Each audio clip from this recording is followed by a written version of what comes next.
यह Bible in one year का हिंदी प्रकरण है। 72वां दिन, प्रेमपूर्ण सीमाएं। मुझे याद है कई साल पहले एक फुटबॉल मैच का आयोजन किया गया था जिसमें 22 छोटे लड़के थे, जिनमें से एक मेरा बेटा भी था जिसकी उम्र उस समय करीब 8 साल की थी। मेरे एक दोस्त जिसका नाम एंडी था, जो इन सभी वर्षों तक उन लड़कों का प्रशिक्षक था, वह रेफरी बनने वाला था। दुर्भाग्य से दोपहर के 2:30 बजे तक वह नहीं आया। लड़के और ज्यादा इंतजार नहीं कर पाए। फिर मुझे जबरदस्ती वैकल्पिक रेफरी बनना पड़ा, लेकिन मेरे पास सीटी नहीं थी और पिच की सीमा पर कोई निशान नहीं लगे थे और मुझे नियम भी पता नहीं थे, जैसा कि कुछ लड़कों को भी पता नहीं थे। जल्द ही खेल पूरी तरह से गड़बड़ा गया। कुछ लोग चिल्लाए कि बॉल अंदर थी, दूसरों ने कहा कि यह बाहर थी। मैं ज्यादा निश्चित नहीं था, इसलिए मैंने ऐसे ही चलने दिया। फिर फाउल होने लगे। कुछ लोगों ने फाउल चिल्लाया, दूसरों ने कहा कोई फाउल नहीं है। मुझे नहीं पता था कि कौन सही है, इसलिए मैंने इसी तरह से चलने दिया। फिर लोगों को चोट लगने लगी। जब तक एंडी पहुंचा, खेल के मैदान पर 3 लड़कों को चोट लग चुकी थी और बाकी के लोग चिल्ला रहे थे, खासकर मुझ पर।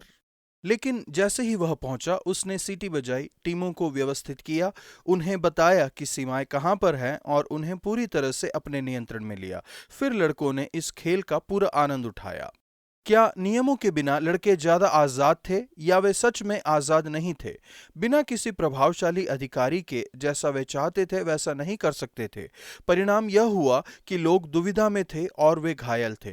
नियमों के अंतर्गत खेल खेलना उन्हें ज्यादा अच्छा लगता था। इन सीमाओं के अंदर रहकर वे खेल का मजा लेने के लिए आजाद थे। फुटबॉल के नियम खेल का आनंद चुराने के लिए नहीं बनाए गए हैं। वे इस तरह से डिजाइन किए गए हैं ताकि खेल का आनंद पूरी तरह से लिया जा सके।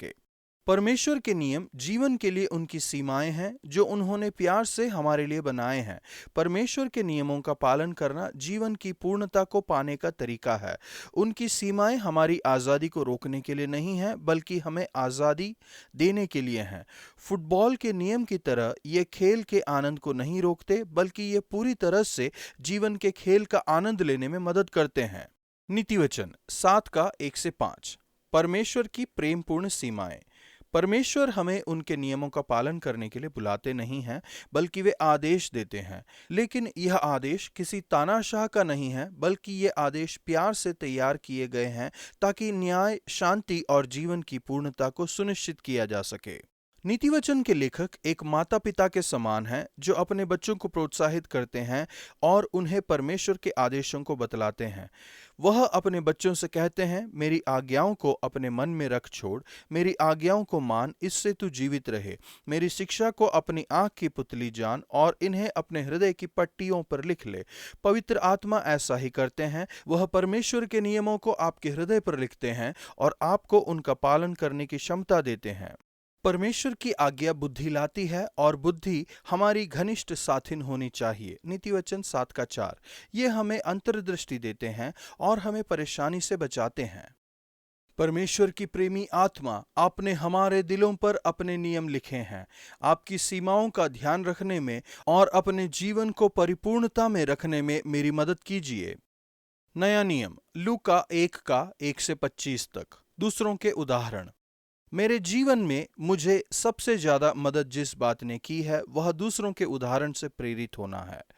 कभी कभी वृद्ध लोग जैसे जकरिया और एलिजाबेथ, जिन्होंने अपना जीवन निर्दोषपूर्ण तरीके से और प्रभु की आज्ञाओं को मानते हुए बिताया है। कई बार युवा लोग जैसे यूहन्ना बपतिस्मा देने वाले, जो पवित्र आत्मा और सामर्थ से भरे हुए थे। कोई भी किसी भी उम्र में प्रेरणादायक उदाहरण बन सकता है।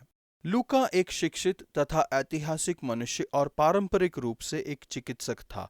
संपूर्ण यहूदी जाति में वह एकमात्र अन्य जाति का व्यक्ति था जो नए नियम का लेखक था। उसके 2 संस्करण वाले कार्य, लूका प्रेरितों के कार्य का यह पहला संस्कार है। लूका ने यीशु के आसपास होने वाली घटनाओं का सावधानी पूर्वक अवलोकन किया है। आंखों देखी साक्षी के अनुसार उन्होंने घटनाओं का वर्णन लिखा है, ताकि आप उन बातों की निश्चितता को जान सकें जिनके बारे में आप सोचते आए हैं। आप यीशु के जीने, बलिदान होने और फिर से जी उठने के बारे में विश्वास रख सकते हैं। वह अपने वर्णन की शुरुआत यूहन्ना बपतिस्मा देने वाले के जन्म से करते हैं। खास करके वह इसकी शुरुआत यूहन्ना के माता पिता जकरिया और एलिजाबेथ से करते हैं। वह दोनों परमेश्वर के सामने धर्मी थे और प्रभु की सारी आज्ञाओं और विधियों पर निर्दोष चलते थे। इस बात को ध्यान रखना जरूरी है कि यहाँ ऐसा कोई संकेत नहीं है कि उनके जीवन में किसी पाप की वजह से एलिजाबेथ बांझ थी। काफी विरोधाभास है। अंत में उनकी प्रार्थना सुनी गई। जब हम प्रार्थना करते हैं तो जितना हम कहते हैं उससे ज्यादा परमेश्वर सुनते हैं, और जितना हम मांगते हैं उससे ज्यादा उत्तर देते हैं, और जितना हम कल्पना भी नहीं कर सकते उससे ज्यादा हमें देते हैं। उन्होंने अपनी प्रार्थना का उत्तर पाने के लिए काफी समय तक इंतजार किया। यदि परमेश्वर आपको इंतजार कराते हैं तो आप अच्छी संगत में हैं। परमेश्वर ने एक बच्चे के लिए उनकी प्रार्थना को मान्य किया, जिससे वे प्रसन्न और आनंदित हुए। परमेश्वर ने जकरिया को एक दर्शन दिया कि क्या होने वाला है। यूहन्ना बपतिस्मा देने वाले जन्म से पहले ही पवित्र आत्मा से परिपूर्ण थे। वह पितरों का मन लड़के बालों की ओर फेरने और आज्ञा न मानने वालों को धर्मियों की समझ पर लाने वाले थे। परमेश्वर की इच्छा दुनिया को फिर से बुद्धिमानी से जीने के तरीके पर लाना है और उनकी आज्ञा के उल्लंघन की वजह से आई परेशानी से दूर करना है। यीशु ने इसे संभव किया है। यूहन्ना बपतिस्मा देने वाला यीशु के लिए मार्ग तैयार करने के लिए आए थे। प्रभु, बाइबल से और समाज में हमारी सीमा के आसपास रहने वाले प्रेरणादायक उदाहरणों के लिए आपको धन्यवाद। प्रभु, हमारे समाज को बदल दीजिए, हमारे विवाह और अच्छे पालन पोषण को बहाल कीजिए। मुझे आज पवित्र आत्मा से भर दीजिए। पुराना नियम, लेवी व्यवस्था 26 का 14 से 27 के 34 तक। सीमाओं की आशीष। परमेश्वर आपसे प्रेम करते हैं। वह आपको दुख पहुंचाना नहीं चाहते हैं और आपके और दूसरों के जीवन को बिगाड़ना नहीं चाहते हैं। इसलिए वह आपको अपनी निर्देश पुस्तिका देना चाहते हैं और उनकी प्रेममयी सीमाओं के बाहर जीने के प्रति आपको चिताना चाहते हैं। लेवी व्यवस्था की आखिरी पुस्तक को वचन सारांशित करता है। आज्ञाएं यहोवा ने इस्राएलियों के लिए सिनै पर्वत पर मूसा को दी थी। ये वे ही हैं। उनकी सीमाओं का उद्देश्य आशीष लाना था। आज का लेखांश विनाशकारी परिणामों का उल्लेख करता है, जब परमेश्वर के लोग उनकी नहीं सुनते और उनकी आज्ञाओं को नहीं मानते। यदि तुम मेरी विधियों को निकम्मा जानोगे और तुम्हारी आत्मा मेरे निर्णयों से घृणा करे और तुम मेरी सब आज्ञाओं का पालन न करोगे वरन मेरी वाचा का तोड़ोगे, तो मैं तुमसे यह करूंगा। हम अस्त व्यस्त दुनिया को देखते हैं जो कि बल के घमंड का परिणाम है। परमेश्वर के साथ संबंध टूट गया है। प्रार्थनाएं सफल नहीं होती। परमेश्वर कहते हैं, तुम्हारे लिए आकाश को ऐसा बनाऊंगा मानो यह लोहे का हो। तुम भौतिक रूप से चाहे कितनी भी सफल हो, लेकिन यह तुम्हें संतुष्ट नहीं कर पाएगा। तुम खाकर भी तृप्त न होगे। इसका उल्लेख आज्ञा के उल्लंघन के कारण पड़ने वाले श्राप के रूप में किया गया है। परमेश्वर पश्चाताप करने का हर संभव मौका प्रदान करते हैं। वह हमारे मार्ग में हर तरह की अड़चन पैदा करते हैं ताकि हम उनकी ओर फिरें। उनकी विश्वास योग्यता में और लगातार तिरस्कार के बावजूद परमेश्वर हमें फिर से अपनाने के लिए हमेशा से तैयार हैं, यदि हम पश्चाताप करें और खुद को दीन बनाएं। यह सब यीशु की ओर संकेत करता है। इन सभी आज्ञाओं के बारे में दुखद बात यह है कि इनका पालन कोई नहीं कर पाता।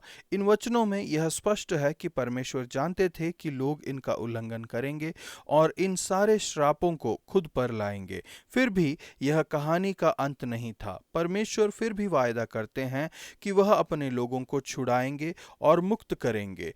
अंत में परमेश्वर ने व्यवस्था के श्रापों को खुद पर ले लिया।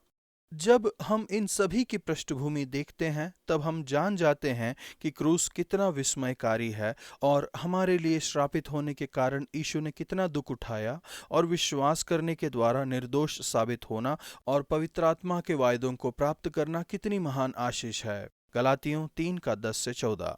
परमेश्वर की आत्मा हमें बदल देते हैं जब हम हमारे दिलों पर अपनी सीमा को लिखते हैं। जैसा कि पौलुस लिखते हैं, आत्मा के अनुसार चलो तो तुम शरीर की लालसा किसी रीति से पूरी न करोगे। परमेश्वर का आत्मा आपके अंदर यह फल पैदा करता है, जैसे प्रेम, आनंद, मेल, धीरज, कृपा, भलाई, विश्वास, नम्रता और संयम। यह सीमाएं प्रेम पूर्वक दी गई हैं। यीशु इन आज्ञाओं को सारांशित करते हैं। अपने प्रभु परमेश्वर से प्रेम करो और अपने पड़ोसी से अपने समान प्रेम करो। हमें उनसे प्रेम करना है क्योंकि पहले उन्होंने हमसे प्रेम किया है। पहला यूहन्ना 4:19। प्रेम के कारण वह आपके लिए मरे और वह आपको अपना पवित्र आत्मा देते हैं ताकि आप प्रेम पूर्ण जीवन जीने के द्वारा उनकी आज्ञाओं को मानने में सक्षम हो जाएं। प्रभु, मैं आपको धन्यवाद देता हूँ कि आपकी सीमाओं के अंदर न रहने की मेरी असफलता को आपने यीशु के द्वारा क्षमा किया है। आपको धन्यवाद कि आपने मुझे अपनी पवित्र आत्मा दी है ताकि मैं आपकी आज्ञाओं का पालन कर सकूं और प्रेम पूर्वक जीवन बिता सकूं। लूका 1:13। स्वर्गदूत ने उनसे कहा, तुम्हारी प्रार्थना सुन ली गई है। जक्करिया कई दशकों से एक बच्चे के लिए प्रार्थना कर रहा था और शायद उसने यह विशेष प्रार्थना करना भी छोड़ दिया होगा। यह प्रोत्साहित करने वाली बात है कि जब ऐसा लगता है कि परमेश्वर नहीं सुन रहे हैं, तब भी वह सुन रहे होते हैं। यूहन्ना के द्वारा दुनिया में आने का परमेश्वर द्वारा निर्धारित समय बिल्कुल सही था। हम हमेशा बड़ी तस्वीर नहीं देखते। आज का वचन, क्योंकि तेरी प्रार्थना सुन ली गई है। लूका 1:13।